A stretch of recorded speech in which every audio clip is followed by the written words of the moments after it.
Assalamualaikum warahmatullahi wabarakatuh. Perkenalkan, nama saya Ainul Mardiah dari kelompok 4. Di sini saya akan mempresentasikan poin-poin kami, yaitu dengan judul konsep kebijakan pendidikan. Ada 4 poin yang akan kita bahas pada konsep kebijakan pendidikan.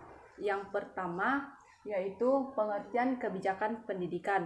Yang kedua, pendekatan kebijakan pendidikan.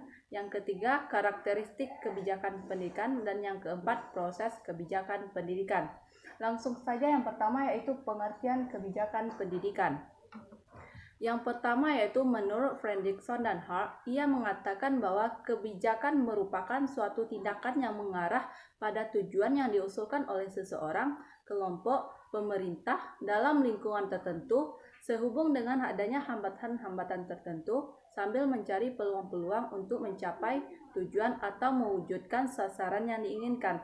Yang kedua yaitu menurut Walt, kebijakan ini merupakan aktivitas pemerintah dalam memecahkan masalah yang ada di masyarakat, baik itu secara langsung maupun melalui berbagai lembaga yang mempengaruhi kehidupan masyarakat.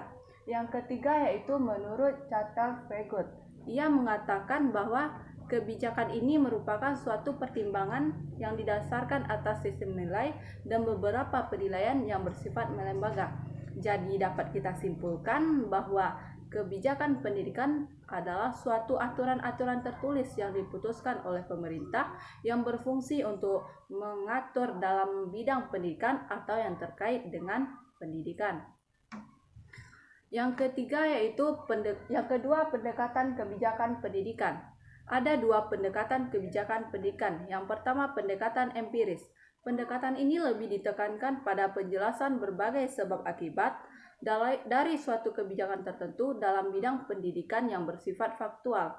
Jadi diharapkan dengan pendekatan empiris ini akan mampu menghasilkan dan memindahkan informasi-informasi, nilai-nilai, fakta-fakta, dan tindakan-tindakan dalam pendidikan. Jadi dengan pendekatan empiris ini yang menggunakan sebab akibat, informasi-informasi yang kita dapatkan dari lapangan atau fakta-fakta yang dapat dari lapangan akan dapat diterapkan sesuai dengan kebutuhan yang ada di masyarakat. Yang kedua yaitu pendekatan evaluatif. Pendekatan ini lebih ditekankan pada bobot atau manfaat atau nilai dari beberapa kebijakan yang nantinya akan menghasilkan suatu informasi. Jadi pendekatan evaluasi ini yaitu suatu cara yang dilakukan untuk mengevaluasi sejauh mana kebijakan ini terlaksana, apakah sudah terlaksana sesuai dengan rencana, apakah belum. Yang ketiga yaitu karakteristik kebijakan pendidikan. Ada 3 karakteristik kebijakan pendidikan. Yang pertama, memiliki tujuan. Jadi, kebijakan pendidikan ini dibuat harus jelas dan terarah sehingga nantinya dapat berkontribusi terhadap pendidikan. Yang kedua yaitu memiliki aspek legal formal. Jadi, pembuatan kebijakan pendidikan ini juga harus memenuhi syarat konstitusional sesuai dengan hierarki konstitusi yang ada di suatu wilayah sehingga nantinya baru bisa dikatakan syah dan resmi sehingga bisa dilaksanakan di suatu wilayah tersebut. Yang ketiga yaitu memiliki konsep operasional. Jadi kebijakan pendidikan ini juga harus memiliki manfaat operasional sehingga nantinya dapat diimplementasikan. Ada 3 konsep operasional pendidikan. Yang pertama dibuat oleh orang yang berwenang. Jadi kebijakan pendidikan ini harus dibuat oleh pakar pendidikan, administrator pendidikan, pengelola pendidikan, dan para politis yang berperan langsung dalam pendidikan. Yang kedua yaitu dapat dievaluasi. Jadi kebijakan pendidikan yang telah dibuat tadi bisa dievaluasi atau ditindaklanjuti sehingga nantinya apabila kebijakan tersebut berjalan dengan baik, maka dapat dipertahankan dan dikembangkan. Namun apabila kebijakan tersebut buruk, maka akan dapat segera untuk diperbaiki. Yang ketiga yaitu memiliki sistematis.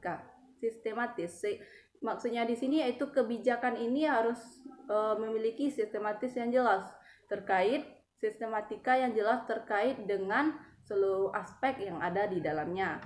Yang keempat yaitu proses kebijakan pendidikan.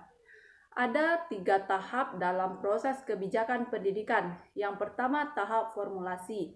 Tahap formulasi ini yaitu pembuatan kebijakan dalam pemerintah yang termaksud di dalamnya nanti ada aktivitas politik.